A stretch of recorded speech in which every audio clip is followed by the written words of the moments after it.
Hey, good citizen media. What's happening?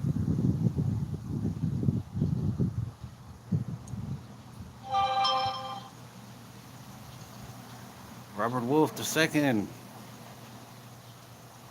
Good evening.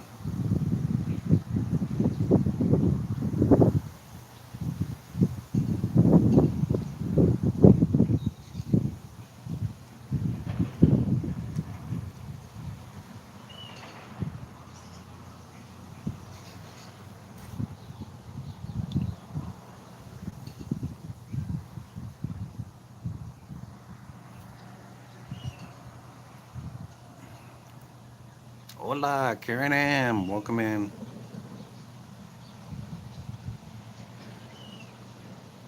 Caucasian Sasquatch. What's happening?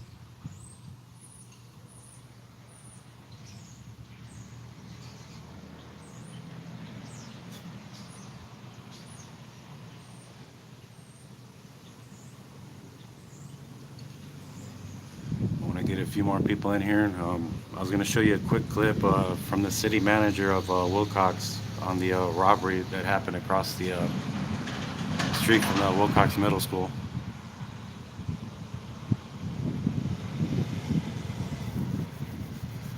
Chilling, thinking it's nap time or coffee. Get you some coffee and get comfortable. Appreciate y'all being here.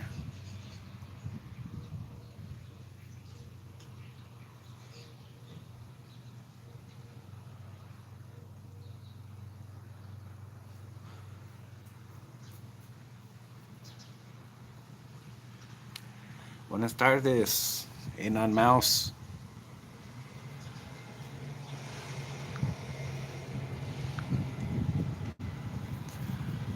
Caucasian Sasquatch, you are now a mod, my friend. And good thing I got here before it started sprinkling.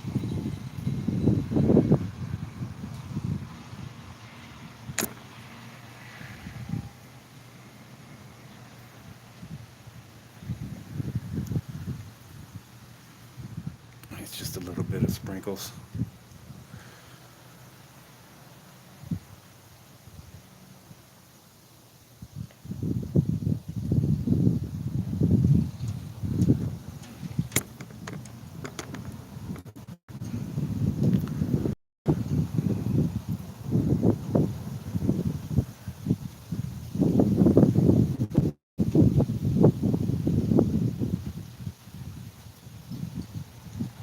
Little sun shower, guys.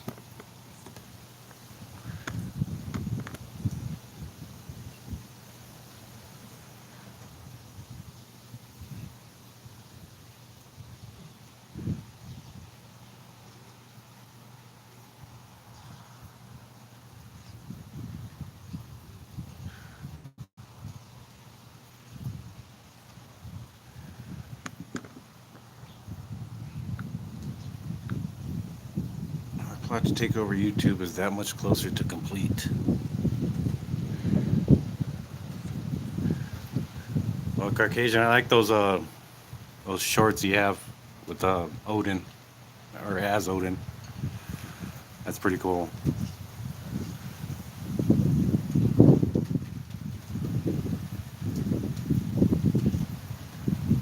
Yeah, I might have to switch sides here. Hey, Till for Life.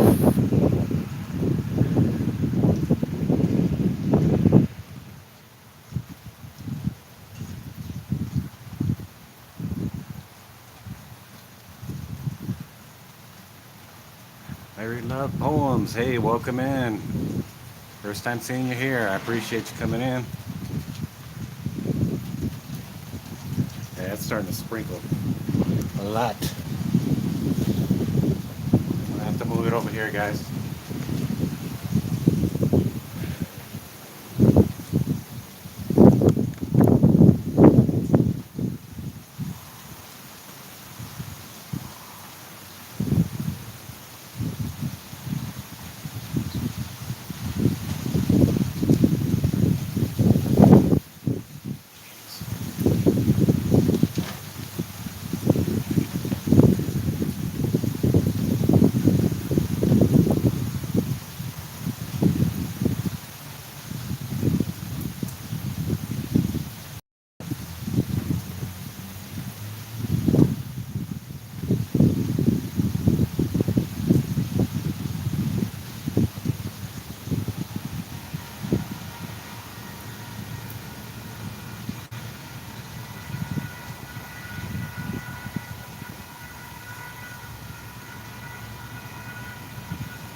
Good thing I'm underneath this Ramada here.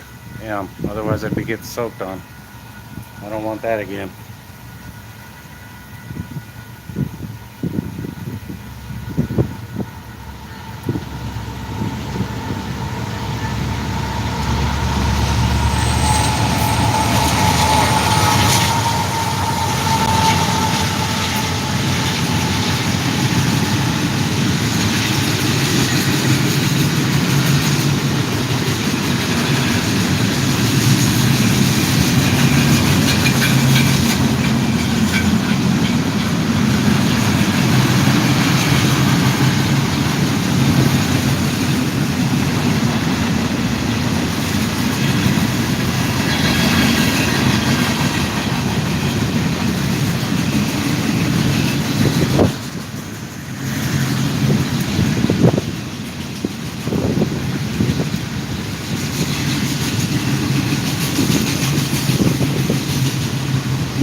Yes, the rain and the train.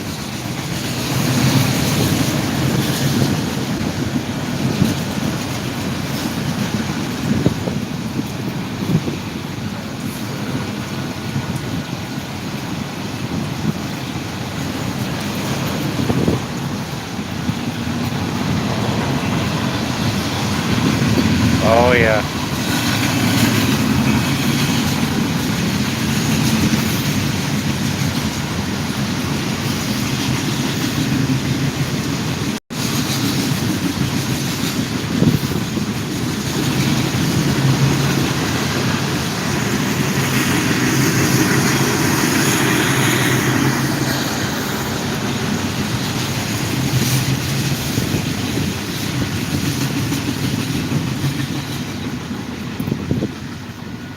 All right, guys.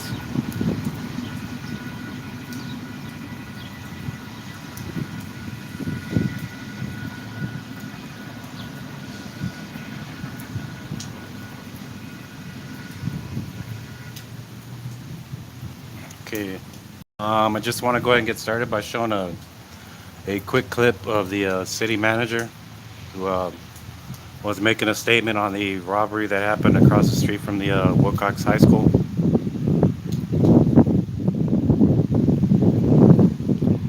Oh, they get longer than that, Mary Love. Yeah, they're longer than that. I'm gonna go ahead and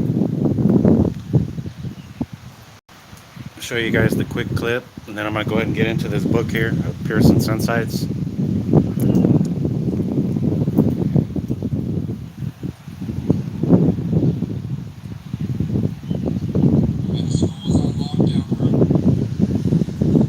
Okay. Please pardon the sound, guys. I got it as loud as I could go. So if you guys have trouble hearing it, I'll turn it. I can turn it up as loud as I can, which is all the way up. All right, guys. I'm gonna go ahead and.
Alright, guys.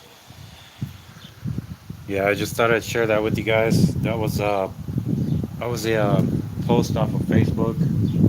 It was in the city of Wilcox page, which oh wow, look at this, guys. Which I recorded real quick.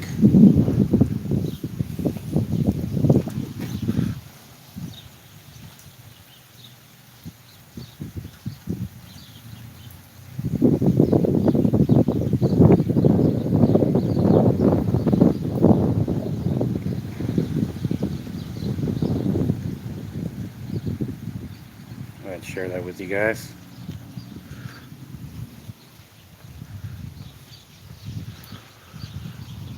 It has stopped sprinkling, so that is a good thing. But yes, they're still looking for this guy, just like the thing that happened at the bank here. The guy was trying to rip out the cash machine, the ATM thing that was posted there at the bank on Rex Island Drive, and when they went to confront the guy, he ended up taking off and running, so they didn't catch him. And this one here, they didn't catch him either. So they're on the lookout for this guy here. So 420 ex bootlicker, what's up, y'all?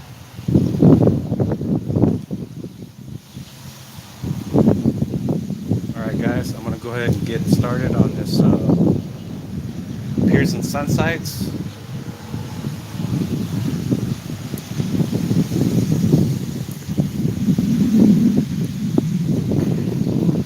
Just to give you guys an idea of where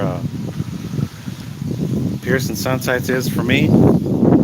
It shows a little map in here. I'm up here, and Pearce and Sun sites are right down here, guys. Just take Route 86 here, going through Cochise, and you have Sun sites and you have Pearce, which are not too far away from each other.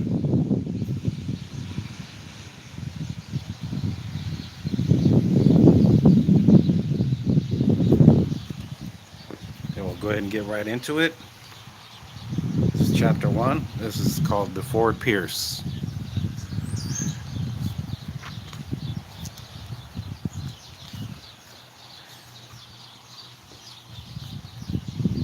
The Dragoon Mountains and the Sulphur Springs Valley have been home to humankind for thousands of years. But it is the Apache's existence with which the Dragoons are closely tied, and to one Apache in particular, it's Cochise. With the death of Cochise in 1874, the reservation system he helped establish broke down. Settlers coveted the land for ranching and farming. Chiricahua Reservation was broken up and open to settlers. The first to enter the former reservation were miners. Silver was discovered at Goose Flats, later named Tombstone. At Dos Cabezas, a gold-bearing resource was found. Miners flooded the area, ranchers followed, and among them New Mexico cattle baron John Chisholm. Chisholm drove his longhorns into the Sulphur Springs Valley from Point of Mountain on the east side of the Winchester, southward to where Pearce now stands, and from the Dragoons to the Chiricahua Mountains. Other ranchers followed, one of the first being William Ford. Ford was followed by William and Robert Wolfe and Robert Pursley. Look at that, Robert Wolfe. This is a different Robert Wolfe in here. GW, what's up? Where's he at? Hey, Car Thief News, what's up, brother? We had a Robert Wolfe in here, guys. Right up here.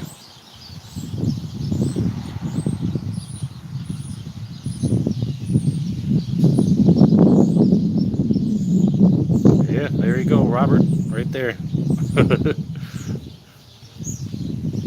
All right. Okay. And Robert. Okay. Next to arrive was Charles Helm with partner Alfred Schultz and Schultz's brother Hugh. To To the south path came Patrick Doyle and near what would become known as Grapevine Canyon. Michael Noonan, about a year after Mike Noonan was, uh, W. Augustus Feege established his Sea-Bar Ranch in Dragoon Pass. The most famous man to pursue ranching in the Sulphur Springs Valley was New Yorker John A. Rockefeller. In 1877, Rockefeller, a civil engineer, set out with boyhood friend Bill Hart for the West. In Nogales, the men met up with Walter Servos. Along with Servos, Rockefeller and Hart invested in a Dragoon Mountain Ranch. In addition to their Cochise Stronghold acres, they acquired property 8 miles into the valley. They christened their new headquarters Esperanza, later changing the name to the New York Ranch as their brand was NY. In 1894, a local cattleman searching for strays stumbled across the largest strike seen in the Arizona Territory. John James Pearce had made his way from Tombstone to Saturday Homestead in the shadow of the Dragoons. His lucky discovery rocketed the territory gold.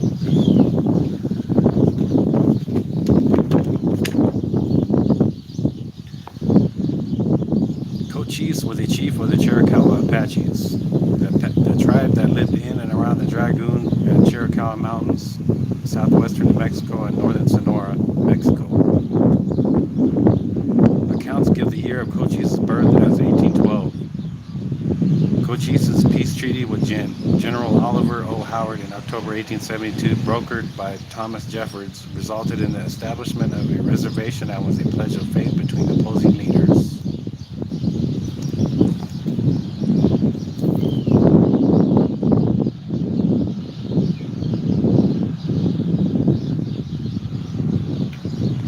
Council Rocks on the western side of the Dragoon Mountains forms a natural amphitheater and as a gathering place, and it was ideal. Ancient pictographs believed to be 1,000 years old decorate the surrounding rocks. Some of the drawings may have been enhanced by the Apache people who came later. Purportedly, Council Rocks is where Cochise made his peace with General Howard in 1872.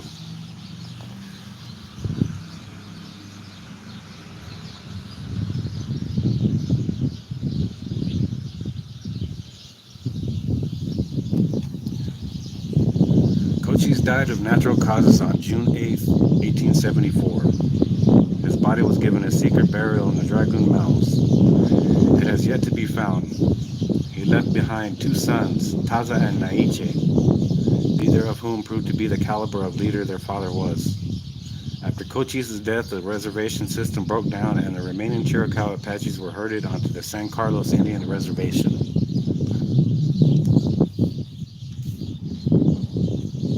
Yeah, car thief. Yeah.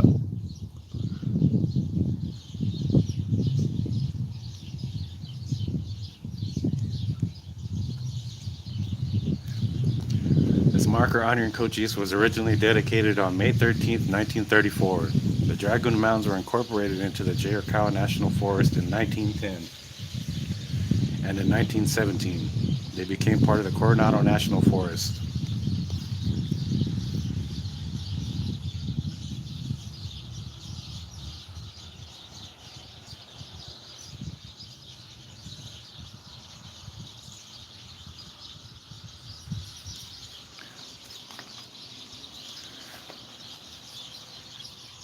Cool, cool.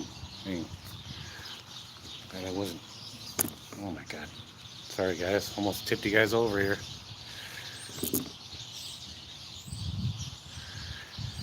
Okay. Originally spelled Cachise with the it's spelled Cachise instead of Cochise. Cachise, Cochise County was formed on February 1st, 1881, from a portion of eastern Pima County and named after the Chiricahua Apache, the Apache chief. Tombstone acted in the capacity of county seat until 1929, when power transferred to Bisbee. Cochise County takes up an area of 6,219 square miles. The 1890 census showed a population of 6,938. By 2010, that number had escalated to 131,346.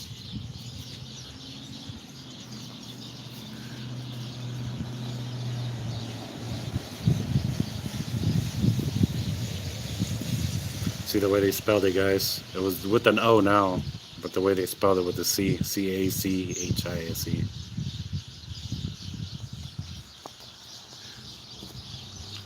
Railroad telegrapher John Rath built the Cochise Hotel in 1882 to serve the needs of the Southern Pacific. In the late 1890s, Doc Holliday's lady friend, Big Nose Kate, also known as Mary Catherine Haroni, worked there. The hotel has been listed in the National Register of Historic Places since 1976. In constant use for over 100 years, the Cochise Hotel ceased operations in 2007.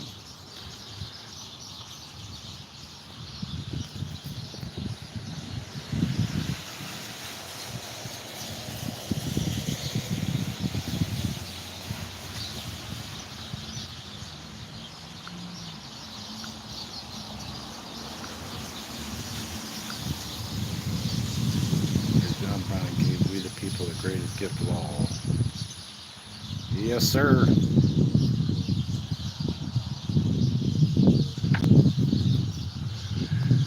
Johnny Ringo died July 13th, 1882 in West Turkey Creek Canyon. Found sitting at the base of several clustered oaks, Ringo died from a bullet wound to the head. He was bootless, his torn undershirt wrapped around his feet. He wore two gun belts, one fastened around his waist upside down. Although the coroner ruled suicide, to this day speculation as to the cause of death continues.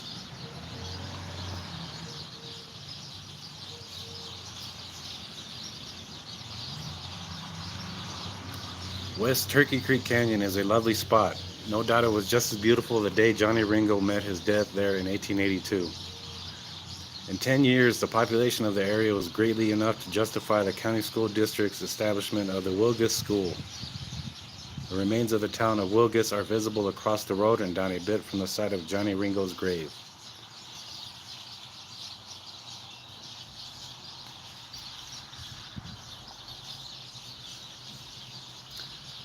Howdy, howdy. Melissa Stedman. Welcome in.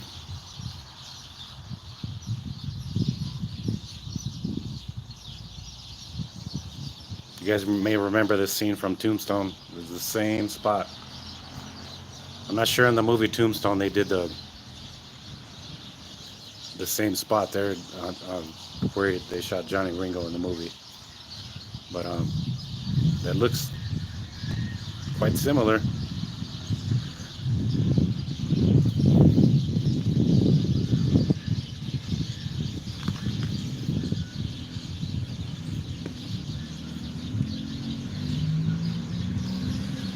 In 1876, trailblazer John Chisholm headed 1,500 Longhorns west into the Sulphur Springs Valley. Croton Springs, also called Chisholm Springs, south and west of Wilcox, was the site of one of the cattlemen's base camps. This bronze of John Simpson Chisholm with his head steer Ruidoso is located in Roswell, New Mexico.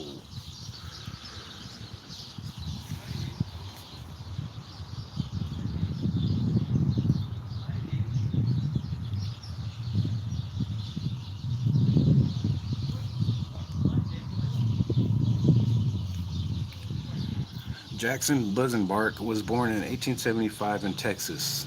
The family moved to Cochise County sometime in 1893. By age 11, he was already working as a cowhand, and by age 26, he was foreman for the Chiricahua Cattle Company. Taken later in life, this photograph shows him on his horse, Griffon.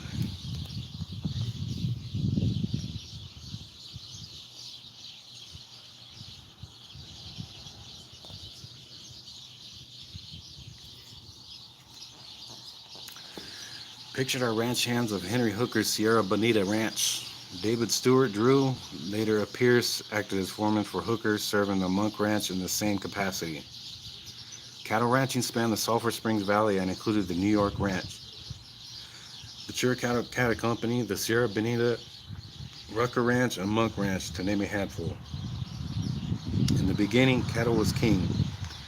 In the Sulphur Springs Valley of today, that saying remains true.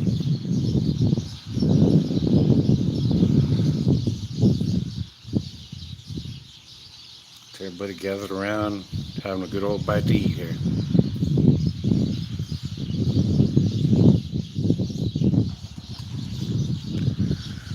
Walter Servos joined his friend John Rockefeller in many endeavors in and around the Sulphur Springs Valley, including mining and ranching, partnering in the New York ranch in August 1883.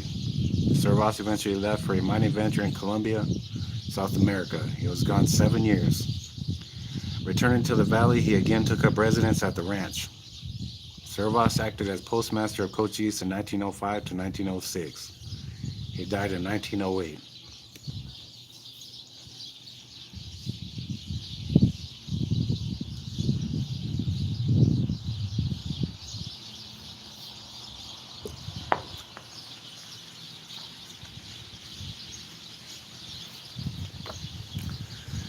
James Pearce was born in Cornwall, England in 1844. In 1868, he and his family immigrated to the United States, and by 1881 were in Tombstone. He worked there as a miner for many years. In 1894, the Pearces moved east over the Dragoon Mountains to the Sulphur Springs Valley and began cattle ranching. One day, riding out to check on cattle, James stopped for lunch. Up on the hill to get a better view of the valley, he sat on a rock ledge and ate. He picked up stones and broke one open and saw a glint of color. There are a couple of different stories about who actually discovered the gold. But all that matters is that the Pearces made the discovery that set in motion a rush that would change the area forever. By 1896, the family sold the claims that would become the Commonwealth Mine and split the money. James and Maria Pearce soon moved from the valley. On September 16, 1910, James Pearce died in his home in Oakland, California.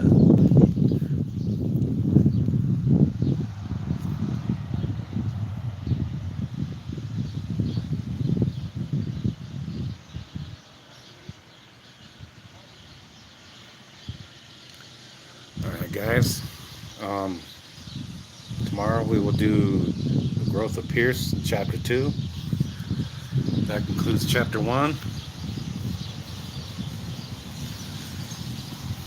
Book of Pearce and Sunsites.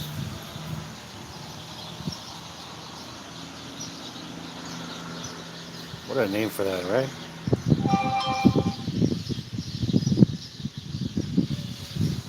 You guys have any questions or any comments?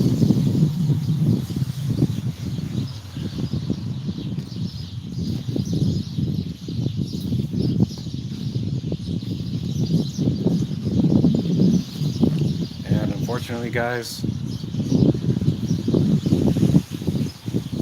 this book I could not read due to this on the front page.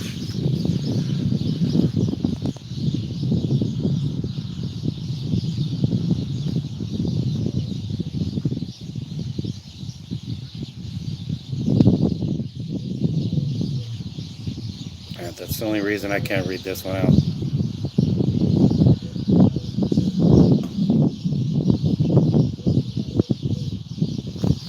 Yeah, but this one is a good book. You have to start on chapter 2. I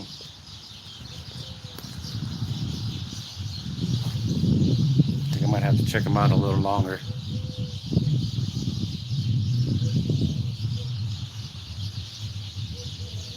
But guys, don't have any questions or comments or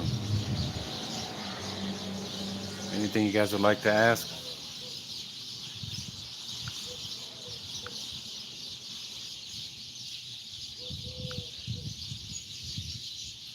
Went to a bar in Southern Oklahoma called Stella's Blood Bucket when I was in college. I'll give you 3 guesses as to why. You'll only need one.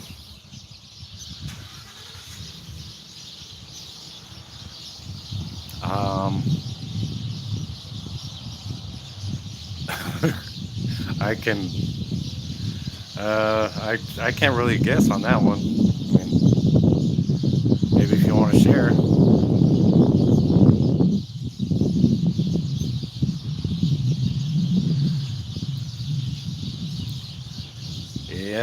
that was, ex-bootlicker.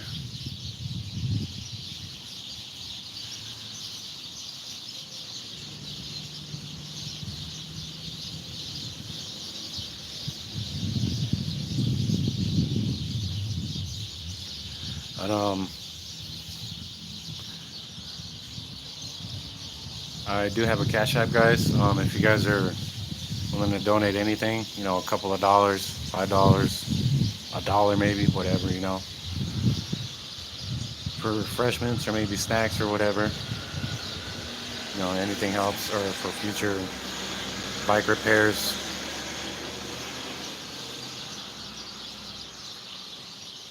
But anything helps, guys. If you guys can donate.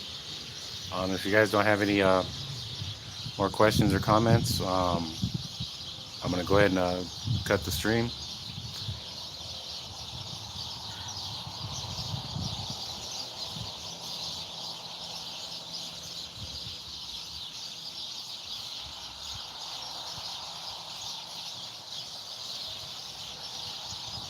Stella was an 80-year-old woman that had like 37 gunshot holes in the ceiling. She thought you needed shooting, she'd oblige. Damn. Damn. Some ruthless women back in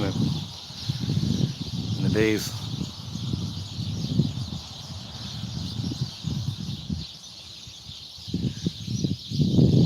Yeah, yeah, I bet, Carthy.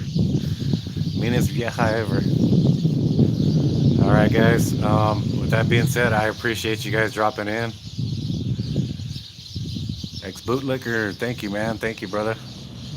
Thank you, everybody that showed up. Ex, Car Thief, Karen, everybody.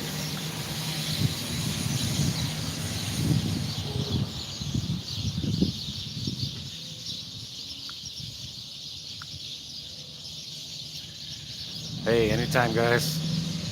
This is Jose G out here in Stark Railroad Park on Railroad Avenue, guys. We'll be back here tomorrow, same time.